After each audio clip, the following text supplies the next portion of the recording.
호세아 성경 강해 5장 두 번째 대지입니다. 이스라엘을 징벌할 것을 예고하심 8절에서 14절. 세 번째, 이스라엘이 고난 중에 회개함 15절. 자, 8절입니다. 너희가 기브아에서 나팔을 불며 라마에서 호각을 불며 벳아이온에서 깨우쳐 소리하기를 베냐민아 내 뒤를 쫓는다 할지어다.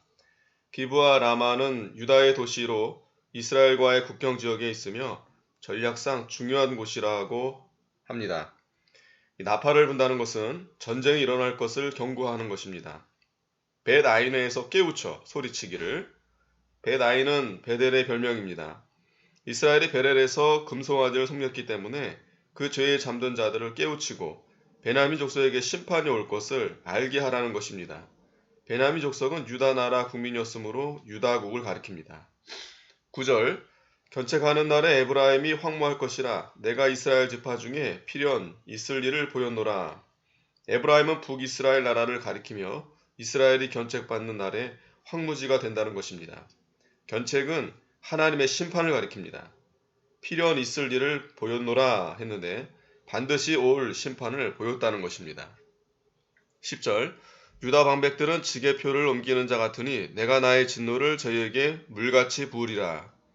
이스라엘이 망한 다음에 유다도 망할 것을 예고합니다. 그 이유는 그들이 지게표를 옮겼기 때문입니다. 지게표는 땅의 경계를 알려주는 표입니다. 그 지게표를 옮기면 죄입니다. 신명기 19장 14절에 내 하나님 여호와께서 내게 주어 얻게 하시는 땅, 곧 내 기업된 소유의 땅에서 선인에 정한 내 이웃의 경계표를 이동하지 말지니라고 했습니다. 유다 방백들은 지게표를 옮기는 자들같이 되었으므로 하나님의 진노가 쏟아져 내려오게 된 것입니다. 하나님 나라와 이방과의 경계선이 있고 진리와 비진리, 참교회와 거짓교회 사이에 경계선이 있습니다. 이 경계선을 옮기면 하나님이 진노하여 심판하십니다.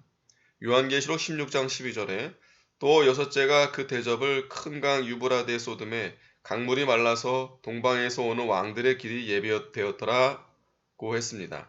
유브라데 강은 이스라엘과 이방과의 이상적인 경계선입니다.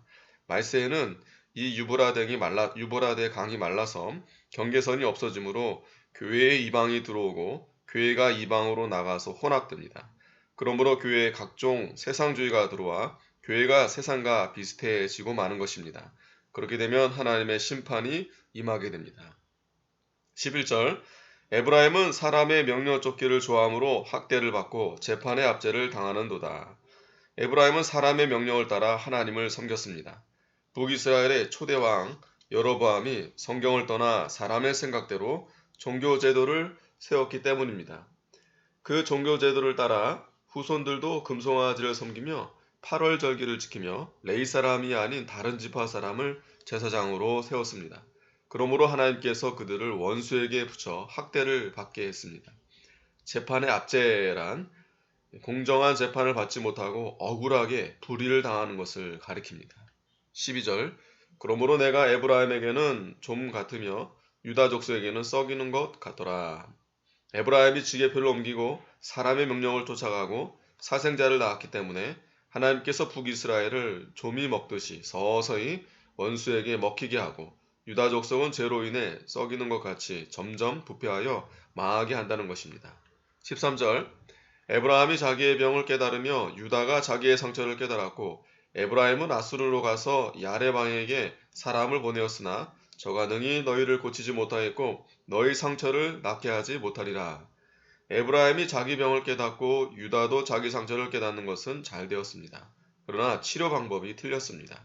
야레heb은 크다는 뜻으로 야레방은 큰 왕을 가리킵니다.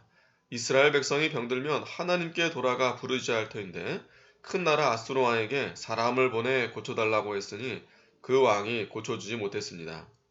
하나님께로부터 온 징계는 사람이 고칠 수 없습니다. 병들었을 때에는 사람에게 구하지 말고 하나님께 돌아가 회개하며 부르짖어야 하나님이 싸매주시며 고쳐주십니다. 생사화복이 하나님께만 있으므로 육신의 병도 의사만 의존해서는 안 됩니다. 하나님이 고쳐주셔야 의사도 고칠 수 있는 것입니다. 아사왕은 발에 병이 났을 때 하나님께 구하지 않고 의사를 의존하다가 죽었습니다. 병들고 상처가 난 다음에는 죄를 깨달아 하나님께 돌아가 회개하고 고침을 받아야 합니다. 14절 내가 에브라임에게는 사자 같고 유다 족속에게는 젊은 사자 같으니 나 곧 내가 움켜갈 것이라. 내가 탈취하여 갈지라도 건져낼 자가 없으리라. 하나님의 심판은 사자가 먹을 것을 움켜쥐고 용맹 있게 나가는 것처럼 큰 권세를 가지고 심판하신다는 것입니다. 그때에는 아무도 건져줄 수 없고 도와줄 수도 없습니다. 15절 내가 내 곳으로 돌아가서 저희가 그 죄를 뉘우치고 내 얼굴을 구하기까지 기다리라. 저희가 고난을 받을 때에 나를 간절히 구하여 이르기를. 하나님은 하나님의 백성이 고난 중에서 죄를 뉘우치고 하나님께 구하며 돌아오기를 기다리십니다. 환난 중에서 하나님께 돌아가 구하는 사람이 하나님의 긍휼과 도움을 받게 됩니다. 환난을 만났다고 하여 하나님이 그 사람을 내어버린 것이 아닙니다. 그가 회개하고 하나님께 간구하기를 기다리시는 것입니다. 내가 내 곳으로 돌아가서 했는데 하나님이 계시는 곳은 은밀한 곳입니다. 성도가 징계로 환난당할 때 하나님이 즉시 도와주지 않고 은밀히 자기 곳에 계시면서 그가 회개하며 부르짖기를 기다리십니다. 그가 회개하고 부르짖을 때 하나님이 일어나 도와주십니다. 아멘.